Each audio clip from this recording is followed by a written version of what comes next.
Hello my dear student, आज आप लोग को एपीयू की जो तैयारी कर रहे हैं कैंडिडेट उनके लिए तीसरा फ्री क्लासेस का वीडियो दिया जा रहा है। इसके पहले आप लोग को दो वीडियो दिया गया था। पहला आप लोग को वीडियो दिया गया था आईपीसी वर्सेस बीएनएस, जिसमें आप लोग को इंपॉर्टेंट सेक्शन बताई गई थी और इसके साथ साथ आप लोग को बताया गया था कि कैसे क्वेश्चंस आएंगे उनको आप लोग को सॉल्व करके बताया गया था। वो वीडियो परीक्षा रिफ्रेशर के यूट्यूब पर सुरक्षित है, आप वहां से देख सकते हैं।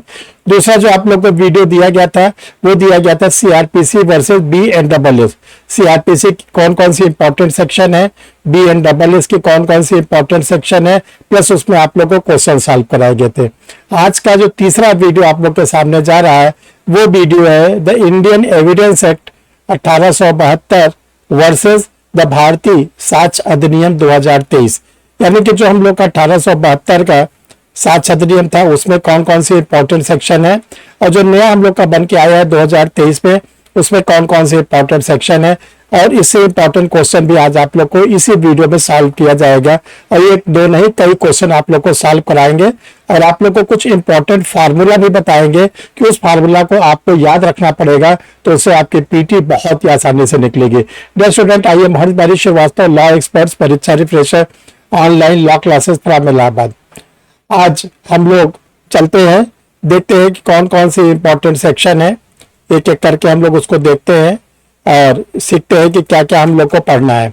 सबसे पहले इंडियन एविडेंस एक्ट जो 1872 का था, इसमें 167 धाराएं और 11 चैप्टर्स थे। 167 धाराएं और 11 चैप्टर्स थे।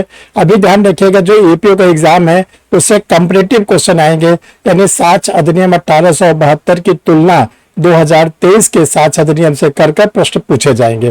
वो प्रश्न हम लोग को अभी वीडियो में बताएंगे, आप लोग वहां से देखिएगा। तो देखिए जो ये 167 धाराएं और 11 अध्यायों से मिलकर हम लोग का 1872 का साक्ष्य अधिनियम बना था, उसके हमने आप लोग के लिए मोस्ट इंपॉर्टेंट सेक्शन को निकाला है। इस सेक्शन को आपको जरूर पढ़ना है, इसको नहीं छोड़ना है। इसके बाद आपको जो और पढ़ना है आप पढ़ सकते हैं, उसके लिए आप स्वतंत्र हैं, लेकिन इसको नहीं छोड़ना। ये आपको हम बार बार हर वीडियो में बताते हैं, कहते हैं। तो चलिए इसके सेक्शन को नोट करिए आप लोग अपनी कॉपी में, ताकि वो आपके पास एक रिकॉर्ड के रूप में रहे। हम बहुत धीरे धीरे बोलेंगे, आप लोग इसको लिखते जाएंगे।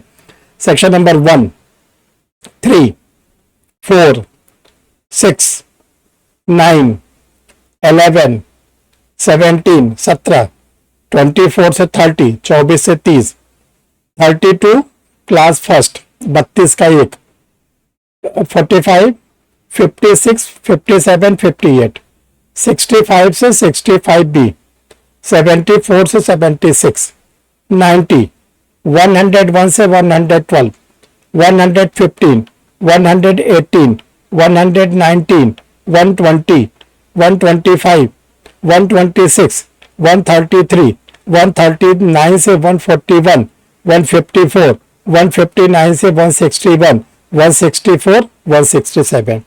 हिंदी में भी बोल दे रहे हैं, कुछ स्टूडेंट के कमेंट्स आए थे।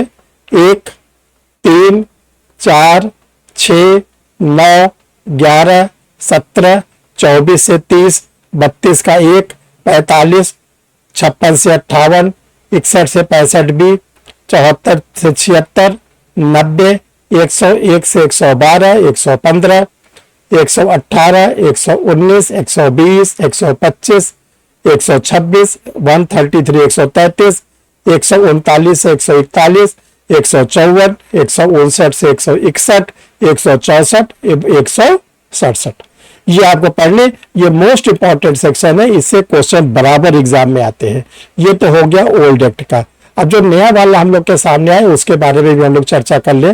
देखिए जो भारतीय साक्ष्य अधिनियम है 2023 का, जिसको हम लोग बीएसए कहते हैं, इसमें 170 सेक्शन है, 12 चैप्टर्स हैं, एक शेड्यूल्स है। इसके हमने आप लोगों के लिए इसके जो इंपॉर्टेंट सेक्शन को सिलेक्ट किया है वो आप लोग नोट कर लीजिए। इसको आपको जरूर और जरूर पढ़ना है, इसको नहीं छोड़ना है। बार बार हम आप लोग से कहते हैं, बाकी एक्स्ट्रा आपको जो पढ़ना पढ़ सकते हैं, उसमें कोई रोक टोक आप लोग के लिए नहीं है। तो चलिए इसके सेक्शन को नोट करें। 1, 2, 4 to 14, 15, 16, 19 to 27, 33, 34, 39 से 45, 46 से 50, 51 से 53, 40, 54 से 63, 74, 76, 78, 92, 93, 104 से 111, 150 से 120, 121, 124 से 132, 138 से 142, 146 से 158, 162, 169, 170। इसी को देखो हम हिंदी में बोल दे रहे हैं। 1, 2, 4 से 14, 15 से 16, 19 से 27, 33, 34, 39 से 45, 46 से 50, 51 से 53, 54 से 63, 74 से 76, 78, 92 से 93, 104 से 115, 104 से 111, 115 से 120, 121, 124 से 132, 138 से 142, 146 से 158, 162 से 169 और 170। ये सेक्शन आप लोग को मोस्ट इंपॉर्टेंट है, पढ़नी है। अब चलिए आप लोग के साथ कुछ क्वेश्चन को सॉल्व करते हैं। उन क्वेश्चन को कैसे एग्जामिनेशंस में आएंगे तो आपको करने हैं, उसको आपके सामने रख रहे हैं। क्वेश्चन नंबर 1, रेडी हुई आप लोग। भारतीय साक्ष्य अधिनियम 1872 की धारा 32(1) में दिए गए मृत्युकालिक कथन के उपबंध को नई जो भारतीय साक्ष्य अधिनियम 2023 में कहां पर उपबंधित किया गया है। यानी कि जो इंडियन एविडेंस एक्ट हम लोग पढ़ते थे 1872 वाला, जो उसमें डाइन डिक्लेरेशन था 32(1) में, अब नए बीएसए में कहा गया है, ये आपसे क्वेश्चन पूछा जा रहा है। और ऐसे ही क्वेश्चंस आप लोग से बहुत ज्यादा पूछे जाएंगे, ये ध्यान रखिएगा। तो ये अब कहाँ दिया गया है, ये दिया गया है बीएसए की सेक्शन नंबर आपका जो 26 का ए है, जो 26 का ए है, उसमें दिया गया है आप लोग के लिए। तो इसका देखो सही आंसर आप लोग के लिए है सी, ये सी। अब इसमें आप एक फार्मूला बना लीजिए। फार्मूला क्या है कि डाइन डिक्लेरेशन मृत्युकालिक कथन इज इक्वल टू बराबर सेक्शन 32 का फर्स्ट इंडियन एविडेंस एक्ट 1872 का, और इसके साथ आप उसी को लिखोगे under section 26A of BSA. देखिए आप लोग को जो फार्मूला है ये सामने लिखा हुआ है। इंडियन एविडेंस एक्ट 1872 की सेक्शन 32 का 1 बराबर सेक्शन 26 का ए आप बीएसए बराबर डाइन डिक्लेरेशन। ये फार्मूला आप अपने पास बना लेना, तो इससे आपको आसानी हो जाएगी। क्वेश्चन नंबर 2, नए अधिनियम 2023 बीएसए में शिनाख्त परेड यानी आइडेंटिफिकेशन परेड के बारे में उपबंध किस धारा में दिए गए हैं। ये आपसे पूछा जा रहा है आइडेंटिफिकेशन परेड के बारे में। तो आपका आंसर होगा कि section number A, section number 7 में। ये जब हम लोग इंडियन एविडेंस एक्ट 1872 का पढ़ते थे तो उसमें सेक्शन नंबर 9 था। तो पहले तो इसका आंसर आप लोग देख लो कि इसका जो आंसर है वो है ए, ये वाला ए सही आंसर। फार्मूला क्या बनाओगे, आइडेंटिफिकेशन परेड पहचान कार्रवाई बराबर under section 9 of Indian evidence act 1872 is equal to under section 7 of BSA. ये फार्मूला आपके पास रहेगा। तो ओल्ड वाला भी पूछा जाएगा, आप कर ले जाओगे, नए वाला पूछा जाएगा, उसको भी कर लो। क्वेश्चन नंबर 3, सुप्रसिद्धवाद डग्डू बनाम स्टेट ऑफ महाराष्ट्र जो ऑनरेबल सुप्रीम कोर्ट का है 1977 का, किससे संबंधित है। ए रस जस्टे, बी पहचान कार्रवाई, सी मृत्युकालिक कथन, डी सह अपराधी। तो ये आप लोग को मालूम होना चाहिए कि ये जो केस है ये एक्म्प्लिस से जुड़ा हुआ है, सह अपराधी से। फार्मूला बनाइए, एक्म्प्लिस सह अपराधी। तो जब हम लोग इंडियन एविडेंस एक्ट पढ़ते थे 1872 का, तो एक्म्प्लिस के बारे में उपबंध कहा था अंडर सेक्शन 133 133 में, और धारा 114 का इलिस्ट्रेशन भी। ये तो 1872 में हम लोग पढ़ते थे। अब नए में कहा गया अंडर सेक्शन 138 और जो इलिस्ट्रेशन है 119 119 इलिस्ट्रेशन बी। तो आपका ये आंसर ऐसे आप सही करेंगे, ऐसे फार्मूला बनाएंगे। क्वेश्चन नंबर 4, ये मोस्ट इंपॉर्टेंट है। भारतीय साक्ष्य अधिनियम 2023 का निम्नलिखित में से कौन सा सही वर्गीकरण है। यानी जो भारतीय साक्ष्य अधिनियम 2023 है इसको कैसे वर्गीकृत किया गया है। ए 170 धारा, बी 170 धारा 12 अध्याय, सी 170 धारा 12 अध्याय और 1 अनुसूची। डी 170 धारा 12 अध्याय और 2 अनुसूची। अब यहाँ पे एग्जामिनर आपको थोड़े से कंफ्यूज कर रहे हैं, तो आपको मालूम होना चाहिए कि इसका सही आंसर है सी, क्योंकि जो 1872 का हम लोग 7 सदने पढ़ते थे उसमें कोई शेड्यूल्स अनुसूचियां नहीं थी, लेकिन इस बार पहली बार जो है एक अनुसूची जोड़ी गई है जिसमें जो विटनेसेस आते हैं फॉर्मल और इनफॉर्मल, उनका स्टेटमेंट कैसे रिकॉर्ड किया जाएगा उसके बारे में बताया गया। तो ये देखिए कुछ क्वेश्चन थे जो हमने आप लोग के लिए सॉल्व कराए। इसी तरह के क्वेश्चंस आप लोग को आगे भी मिलते रहेंगे और इसी तरह के क्वेश्चन के साथ आप लोगों के लिए क्लासेस ली जाती है जो परीक्षा रिफ्रेशर यूट्यूब चैनल पर चलती है, और ऐसे क्लासेस करने के बाद आपको सिलेक्शन मिलने की पॉसिबिलिटीज बहुत ज़्यादा बढ़ जाती है। तो डियर स्टूडेंट, आप लोग के लिए न्यू बैचेस स्टार्ट हो रहा है एपीओ का 10 अप्रैल 2025।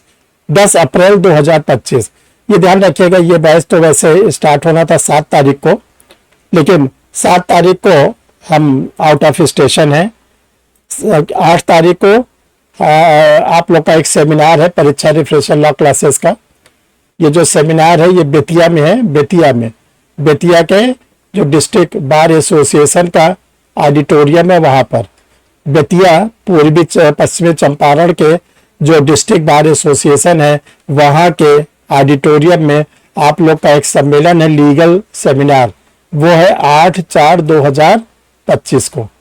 इसमें ढेर सारे जुडिशियल ऑफिसर्स रहेंगे, जजेस रहेंगे, एपीओ रहेंगे, सीनियर एडवोकेट रहेंगे और जूनियर एडवोकेट भी रहेंगे, और मैं तो रहूंगा ही। आप लोग को वहां पर बताया जाएगा कि कैसे आप एडवोकेसी करते हुए अपने जो जॉब में है, नौकरी करते हुए कैसे आप जुडिशियल एग्जाम को कलेक्ट कर सकते हैं।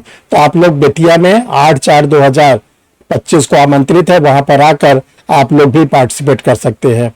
तो जो पहले बैच 7 तारीख का था, तो चूंकि मुझे बेतिया जाना पड़ रहा है इसलिए अब ये बैच 10 तारीख को स्टार्ट होगा। 10 अप्रैल को स्टार्ट होगा, और एपीओ की तैयारी करने वाले स्टूडेंट का जो टाइमिंग रखा गया है 6:15 शाम को इवनिंग में से लेके 9 PM पर। ये एपीओ के कैंडिडेटों का नए बैच का आप लोग के लिए डिक्लेरेशन है। आप लोग एडमिशन लेना चाहते हैं, कोई आप इसमें स्टडी मटेरियल लेना चाहते हैं या टेस्ट सीरीज ज्वाइन करना चाहते हैं, तो ये 2 व्हाट्सएप नंबर है। इनमें से किसी भी व्हाट्सएप नंबर पर आप लिख देंगे कि मुझे क्लासेस लेना है, मुझे एपीओ का नोट्स लेना है या मुझे टेस्ट सीरीज ज्वाइन करना है। डियर स्टूडेंट, जिन लोगों ने परीक्षा रिफ्रेशर यूट्यूब चैनल को नहीं सब्सक्राइब किया, सब्सक्राइब कर ले।